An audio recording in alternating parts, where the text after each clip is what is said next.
1988년에 개봉한 영화 타이타닉 아시지요?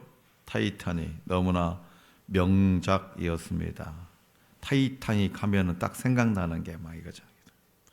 그러면 막 이렇게 그래서 많은 사람들이 그걸 뭐 또 흉내내기도 하고 합니다. 이 영화는 파선과 침몰 직전 이 사람들의 불안과 두려움 그리고 생존을 위한 처절한 몸부림과 갈망을 아주 생생하게 표현을 하고 있습니다. 실제로 1912년 타이타닉호는 당시에 절대 침몰하지 않는 배라고 불렸습니다. 절대로 침몰하지 않는 배. 이게 1912년의 타이타닉호였습니다. 당시 최신 기술, 경험 많은 선장, 그리고 수많은 전문가의 계산이 그랬습니다. 빙산 경고가 여러 번 들려왔지만 배는 속도를 줄이지 않았습니다. 이 정도는 괜찮다. 이 정도 가지고는 우리는 이 배를 믿는다. 그러나 여러분, 이 배가 타이타닉호가 침몰한 이유는 뭐 그날 특별히 빙산이 컸기 때문이 아닙니다. 인간의 확신이 지나치게 컸기 때문이죠. 물이 막 들어오기 시작하자 아무도 믿지 않았어요. 설마 이 배가 가라앉겠어? 구명보트는 충분히 준비되지 않았고 많은 사람은 끝까지 배 안에 머물렀습니다. 그날 바다는 말없이 증언했습니다. 기술은 바람을 멈추지 못하고 확신은 폭풍을 잠재우지 못한다는 사실인 말입니다. 오늘 우리에게 주신 본문 말씀에 묘사된 광풍으로 인한 그 위기의 장면은 타이타닉의 장면들과 겹쳐서 생생하게 우리의 마음에 와닿습니다. 하나님이 주도하고 계신 여정이었지만 로마로 가는 이 바울의 여정이 하나님이 계획하신 여정이었지만 광풍으로 인해 위기에 직면했다는 사실이 아이러니로 다가오기도 합니다. 자, 그렇다면 하나님은 조금도 실수하지 않으신 분이고 하나님의 계획은 일절 변함이 없는데 그렇다면 이 광풍 속에 감춰진 하나님의 뜻은 무엇일까요? 본문 말씀을 통해 들려주시는 이 하나님의 음성에 귀를 기울여서 오늘 나를 향한 하나님의 뜻을 마음 깊이 새겨볼 수 있기를 원합니다. 자, 바울의 말보다 지난주에 말씀드렸듯이 바울의 말보다 선장과 선주의 말을 더 믿고 따른 백부장은 하나님의 말씀보다 세상의 지혜를 신뢰하는 그런 세상을 상징한다고 했습니다. 바울이 분명히 말했죠. 이번 항해가 위험하다고 그렇게 경고했지만 다수결의 원칙에 의해서 대다수가 겨울을 지금 이 작은 미항에서 보내는 것이 아니라 베닉스로 가서 보내자고 주장했습니다. 마침에 본문 말씀 13절에 기록된 대로 남풍이 순하게 불자 그럼 그렇지 우리 생각에 맞았지. 아이고 바울 저기 뭐 죄수 중에 무슨 죄인이 뭐 한다고. 그래서 자신들의 판단과 선택이 옳았다고 확신하게 되죠. 그러나 한치 앞도 보지 못하는 인간의 능력으로는 장차 어떤 재앙이 기다리고 있는지 알 수가 없어요. 지난주 토요일에 바람이 얼마나 세게 불었습니까? 전국적으로 허리케인 같은 아니 대한민국 땅에 미국 저기 텍사스 그 넓은 광야에서 불어닥칠 만한 그 허리케인 같은 바람이 불어가지고 안타깝게 의정부에서 지나가던 청년이 맞아서 간판에 맞아 죽었잖아요. 한치 앞도 아니 그렇게 떨어질 것 같으면 피해갔지 뭐하러 그 길 갔게 했어요. 그러니까 사람은 한치 앞도 내다보지 못하는 그 인간의 능력으로는 장차 어떤 재앙이 기다리고 있는지 알 수가 없다는 거지. 그들은 나름대로 그래서 조심해서 그레데 해안 가까이 붙어가지고 이런 바람을 좀 덜 타려고 가까이 붙어서 베닉스를 향해 이동을 했어요. 아주 지혜롭게 행동한 거죠. 그리고 모든 그 항해 기술을 총동원한 겁니다. 하지만 이 잠깐의 순조로움이, 순한 남풍이 분다고 바람을 피해갔다고 배가 아주 잘 가고 있다고, 이 잠깐의 순조로움이 반드시 옳은 선택이라는 증거는 아닙니다. 또 하나님이 그렇지, 하나님이 나를 이렇게 인도하신다니까, 그런 증거도 아니라는 거예요. 항해를 재개한 지 얼마 지나지 않아서 본문 말씀 14절과 15절에 기록된 대로 유라굴로라는 광풍이 불어 닥치자 항해를 위한 그 어떤 기술이나 노력도 소용이 없고 배는 통제 불능 상태가 되어서 바람에 밀려서 이리저리 떠밀려 표류하게 됩니다. 이처럼 바람이 부는 대로 떠밀려가는 배의 모습은 마치 하나님 없는 인생의 모습을 보여주는 듯 합니다. 그렇기 때문에 오늘 저와 여러분들에게 주어진 좋은 기회와 조짐들을 보느라고 하나님의 인도하심과 뜻을 외면하지 않기를 바랍니다. 내가 아무 근심 걱정 없으니까, 그렇지, 자식들도 잘 되고 아주 좋아 굿 요것만 보느라 하나님의 인도하심과 그 뜻을 외면하지 마시기 바랍니다. 본문 말씀 16절에 기록된 대로 광풍 속에서 선장과 선원들은 가우다라는 작은 섬 아래에서 거룻배를 간신히 붙잡아 묶었고, 혹시 배가 부서질까 봐서 막 선체를 그냥 뚱뚱 둘러 감아하였습니다. 그리고 선원들이 가장 두려웠던 것은 뭐냐? 스르디스, 즉 모래톱에, 이 모래 수킬로에 달한 이 모래톱에 배가 걸리는 것이기 때문에, 모래톱에 배가 이렇게 걸리면 어떻게 되겠어요? 그냥 자빠지겠죠. 너무 그렇잖아요.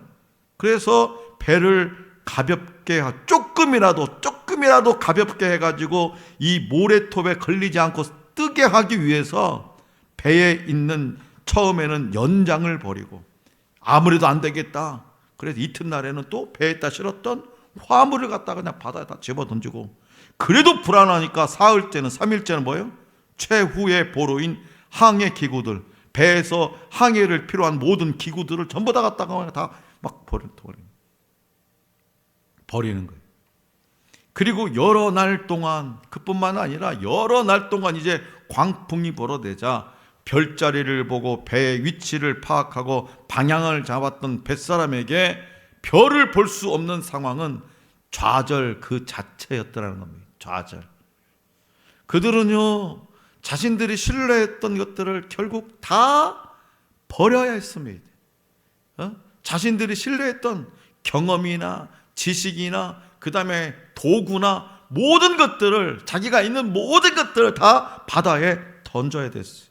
다시 말해서 당연히, 언제나 당연히 있는 것으로 여겼던 해와 별은 사실 하나님의 은혜가 아니면 볼 수 없는 것이었더라는 거죠.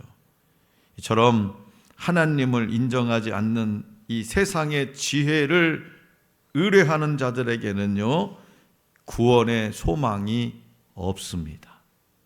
구원의 소망이 없어요. 하나님을 인정하지 않고 세상 지혜를 의뢰하는 자들에게는 구원의 소망이 없어요.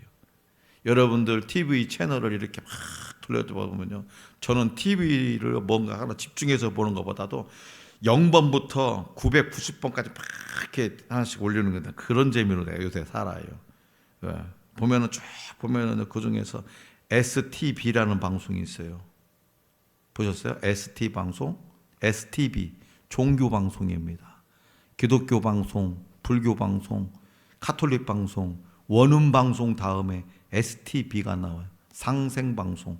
무슨 말인지 아나요? 환단고기, 단군 종교라고. 그래서 내가 무슨 얘기를 하나 한참 들어봤어요. 어마어마하게 사람들이 모였더구만. 어마어마. 그럴싸합디다. 까딱하면 나도 은혜 받을 뻔했어요.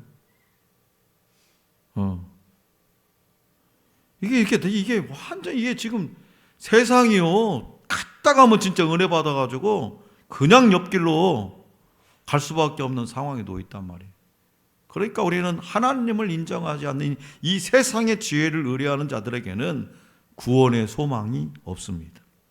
자, 성도 여러분, 선장과 선원들이 그리고 백부장이 무리한 항해를 주장한 것은 겨울을 나기 위해서, 이 잠깐의 겨울을 나기 위해서 미항보다는, 이 작은 항구보다는 더 큰 항구인 베닉스가 더 좋았기 때문입니다. 현실적으로는 베닉스가 더 편하고 그리고 향락거리도 더 많았을 겁니다. 문화적인 것들도. 그러나 세상적인 안락함과 쾌락을 추구한 결과 막대한 재산상의 손해는 물론이고 목숨까지 이를 위기 앞에 놓이게 된 것입니다. 어려움이 닥쳐오면 언제나 우리는 그 어려움 속에서 그 어려움을 대하는 그 사람의 참 모습을 볼 수 있죠. 믿음도 마찬가지여서 고난이 닥쳤을 때, 내게 고난이 닥쳤을 때 그 사람의 진짜 믿음이 드러납니다. 진짜 믿음. 진짜 힘들면요, 있는 신앙도 버리고 싶어요. 거기까지 가봤습니까, 여러분? 저는 가봤어요. 진짜 너무나 힘들어서 내가 이 믿는 신앙조차도 버리고 싶고 귀찮아. 그냥 아무것도, 모든 게. 근데 그때 뭐예요? 진짜 믿음이 드러난다는 거죠. 하나님을 의지하는지, 하나님을 지금 정말로 의지하는지, 아니면 자신의 형편을 더 의지하는지 고난이 오면 확실히 알 수 있습니다. 선장과 선원들 그리고 배의 승객들은 순풍이 불 때는요 여유만만했습니다. 하지만 광풍 속에서는요 곧바로 낭만과 절망의 도가니로 빠져들었죠. 광풍과 같은 이 험한 세상에서 살아가는 하나님의 자녀 역시 우리의 인생에서 순풍과 폭풍을 반복해서 만나게 됩니다. 반복해서. 그렇다면 하나님의 자녀가 어떤 그 환경에만 얽매여서 순풍이 불 때만 기뻐하고 폭풍을 만나면 하나님을 원망하고 낭망하고 절망한다면 세상 사람들과 다른 점이 뭘까요? 세상 사람들과 다른 점이 뭘까요? 순풍이 불 때는 막 할렐루야 기뻐 찬송하고, 폭풍이 광풍이 인생에 불어닥치면 하나님 나한테 왜 이런 일을 주시는 거예요? 왜 하필이면 납니까? 막 원망하고 절망한다면 저 세상 사람들과 다른 점이 뭐냐 이게. 하나님의 사람은요, 그래서 눈에 보이는 것만 의지해서는 안 됩니다. 40일 말씀 양육에서도 뭐라고 했습니까? 영적 눈을 뜨려면. 왜 그 말씀을 전했을까요? 세상적인 것만 바라보면 안 되기 때문에 그래요. 믿음의 사람은 영적인 눈을 뜨려면 어떻게 해야 된다고 2번이나 2시간을 할애해가지고 가르쳤지 않습니까? 그래서 폭풍 중에도 평안하고 소망을 품을 수 있는 믿음이 필요합니다. 눈에 보이는 형편만 의지하는 것은 믿음이 없는 것이요 헛된 일입니다.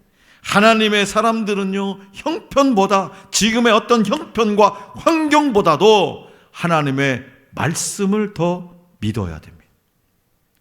왜요?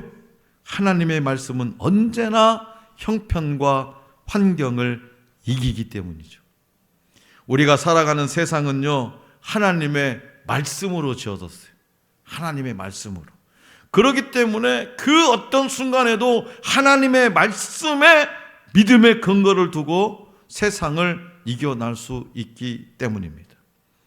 백부장 율리오가 가이사의 권세를 상징하는 사람이라면 바울은 예수님의 권세를 상징합니다. 바울은 그 배에서 지위로 보면은 가장 낮은 사람이에요. 왜요? 죄인이기 때문에. 죄인. 그러나 좌절과 공포 가운데 모두가 며칠을 먹지 못한 상황에서 바울은 그 배의 진정한 선장이 되었습니다. 그는 먼저 자신이 처음부터 이 항해를 만류했던 것을 말하면 거봐! 내가 가면 안 된다고 했잖아. 그러면서 앞으로 할 이야기에, 자신의 이야기에 신빙성을 높여요. 21절을 보면.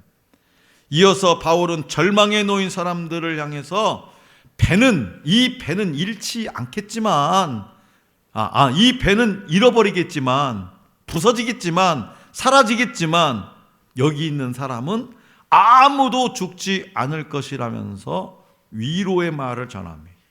자, 본문 말씀 21절과 22절 우리 한번 다 같이 받들어 읽겠습니다. 21절 22절 시작. 여러 사람이 오래 먹지 못하였음에 바울이 가운데 서서 말하되 여러분이여 내 말을 듣고 글에 대해서 떠나지 아니하여 이 타격과 손상을 면하였더라면 좋을 뻔하였느니라. 내가 너희를 권하노니 이제는 안심하라. 너희 중 아무도 생명에는 아무런 손상이 없겠고 오직 배뿐이니라. 아멘. 오직 배뿐이리라. 자, 이런 상황이 아니었다면, 바울의 말은 그들이 받아들이기 어려운 메시지였습니다. 바울은 인간의 능력으로 아무것도 할 수 없는 상황에서 하나님은 얼마든지 구원을 베푸실 수 있는 분임을 잘 알고 있었습니다. 또한 그들이 자신의 말을 들을 수밖에 없는 상황까지 하나님이 이끄셨다는 것도 직감했을 겁니다.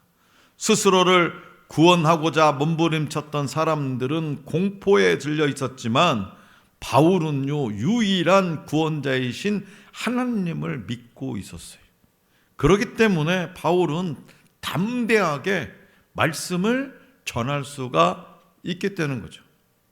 자, 오늘 우리는요, 바울처럼 이 사회, 대한민국이라는 이 사회라는 배 안에서 어쩌면 그리 주목받는 사람이 아닐 수 있습니다.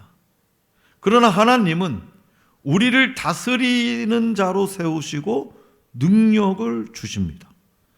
주님께 부여받은 이 사명을 신실하게 감당하기 위해서 저와 여러분들은 희망을 잃은 사람들에게 소망을 전하면서 다가가야 하죠. 자, 그렇다고 해서 복음을 전한다는 이유로 무례하게 다가가서는 안 됩니다. 형식적인 위로는 아무런 의미도 없습니다. 사람들의 필요와 어려움을 공감하면서 함께 할 때에 그리스도의 사랑이 전해지고 비로소 복음을 위한 기회가 열리게 된다는 사실을 기억하시기 바랍니다. 이제 바울은 지난밤 하나님의 사자가 자신에게 알려준 내용을 전하죠.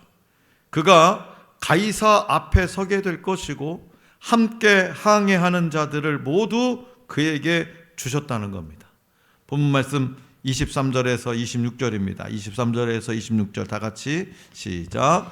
내가 속한 바 곧 내가 섬기는 하나님의 사자가 어젯밤에 내 곁에 서서 말하되 바울아 두려워하지 말라. 내가 가이사 앞에 서야겠고 또 하나님께서 너와 함께 항해하는 자를 다 내게 주셨다 하였으니 그러므로 여러분이여 안심하라.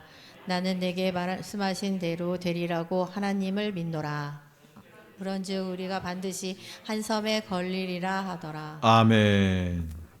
자, 여기서 우리는 한 사람의 중요성을 깨달을 수 있습니다. 한 사람의 중요성. 바울과 같이 오늘 저와 여러분들이 의인으로서 거룩하게 살아가고자 애쓰고 저와 여러분들이 속한 사회와 공동체를 위해서 기도할 때에 하나님은 저와 여러분들을 통해서 하나님의 은총이 오늘 우리의 사회와 우리가 속해 있는 공동체에 임하게 하신다는 거예요. 임하게 하신다는. 또 믿음은요, 두려움을 이기는 힘이 된다는 거예요. 바울은 25절에서 담대하게 고백했죠. 나는 내게 말씀하신 그대로 되리라고 하나님을 믿노라. 어감 이상하죠? 내게 말씀하신 그대로 되리라고 말씀하신 그 하나님을 나는 믿노라. 이처럼 믿음은요, 하나님이 말씀하신 것을 그대로 받아들이는 거예요. 하나님이 말씀하신 것을 그대로 받아들이는 것. 자기 감정이나 어떤 사견을 섞지 않고 말씀의 주체이신 하나님을 믿는 것이 바른 신앙입니다. 하나님은 우리 인생에 폭풍이 일기 전에도, 폭풍이 계속 주는 중에도 말씀하세요. 폭풍이 일어나기 전에도 말씀해 주시고, 우리의 인생 가운데 막 광풍이 불어닥치는 그 순간에도 말씀하십니다. 그렇기 때문에 우리가 할 일은 뭐다? 하나님의 음성을 놓치지 말아야 돼. 그 하나님이 계속 말씀하시니까 하나님의 음성을 들을 수 있도록 그 음성을 놓치지 말아야 되는 거예요. 그 음성을 놓치지 않기 위해서 오늘도 여러분들이 이 추위를 뚫고 이 자리에 오셨잖아요. 두 분의 시니어가 계셨습니다. 두 분 다 신앙이셨습니다. 두 분 다 인생 말년에 암에 걸리셨고 수년의 투병 생활 가운데 시한부 선고를 받으셨습니다. 한 분은 남성이었고 한 분은 여성이었습니다. 이 남성은 삶에 대한 애착이 강했어요. 그분은 죽음을 두려워했습니다. 자신이 지금까지 이루어 놓은 물질, 명예, 사람을 의지했고 하늘나라에 관한 관심과 소망은 부족했어요. 스스로 일어서려고 노력했지만 상황은 점점 악화되었습니다. 더욱 커지는 이 삶에 대한 애착에 비례해서 시간이 지나면 지날수록 불만과 두려움도 커졌습니다. 그분은 그토록 바라던 이 땅의 삶을 뒤로하고 80세를 한 해 앞둔 시점에 유명을 달리하셨습니다. 또 다른 한 분은 여성이었습니다. 암 진단 이후에 7년에 걸쳐서 여러 차례 수술을 받으셨고 수시로 입원과 퇴원, 입원과 퇴원, 입원과 퇴원을 반복하는 가운데에 몸과 마음이 많이 지칠 수밖에 없었습니다. 하지만 그분에게는 하늘에 대한 소망이 있었어요. 그분은 천국을 그리워했습니다. 마음에 감사가 있었고 얼굴에는 웃음이 있었어요. 주님과 동행했던 삶을 추억하면서 본향을 향한 발걸음을 기쁨으로 내디뎠습니다. 두 시니어는 시니어 상담이라는 책을 쓴 노원석 목사님의 아버지와 어머니라고 합니다. 그렇게 두 분은 각자 다른 모습으로 인생의 마지막 순간을 보내셨다고 합니다. 임종을 앞둔 사람은 불안하죠. 죽음의 외로움과 고독을 두려워합니다. 죽음은 당사자에게 아무것도 할 수 없는 무력감과 무능력함 등을 느끼게 만드는 이 광풍을 만난 것과 같은 가장 고통스러운 경험임에는 틀림이 없습니다. 하지만 어떤 사람은 그 고통을 고스란히 체험하며 아픔과 두려움에 머물러 있는 반면에 어떤 사람은 그 고통의 자리에서 전혀 이해할 수 없는 반전의 모습을 보인다는 거예요. 소망을 품고 은혜를 구하며 순응하고 감사를 나타내. 사랑하는 성도 여러분, 믿음의 자녀, 저와 여러분들은 믿음의 자녀라고 하잖아요. 우리의 자녀들도, 우리의 새끼들도 뭐라고 그래요? 그렇지, 내가 믿음으로 양육했으니까 믿음의 자녀라고 얘기합니다. 내 자녀들도. 우리도 믿음의 자녀고 하나님의 사람들이 바로 이 광풍과 같은 인생의 바다에서 반전의 드라마를 만들어내는 사람이에요. 반전의 드라마를. 다 세상이 살기가 힘들대. 한 사람도 나 살기 너무 좋아. 그런 사람 없어요. 뭐 환율은 치솟고 물가는 오르고 낮엔 사모님이 뭐라고 하든 뭔 얘기 하더만 뭐가 이렇게 올라가면은 빨리 마트에 가갖고 라면이랑 다 사다 놔야 된대. 지금 이런 뭐 IMF 시대는 저리 갈 정도로 한국에 위기가 닥친다는 거예요. 그런데 우리는 그 순간에 반전의 드라마를 만들어내는 사람, 믿음의 사람, 하나님의 사람인 거예요. 그 광풍에 놀아나는 사람이 아니라.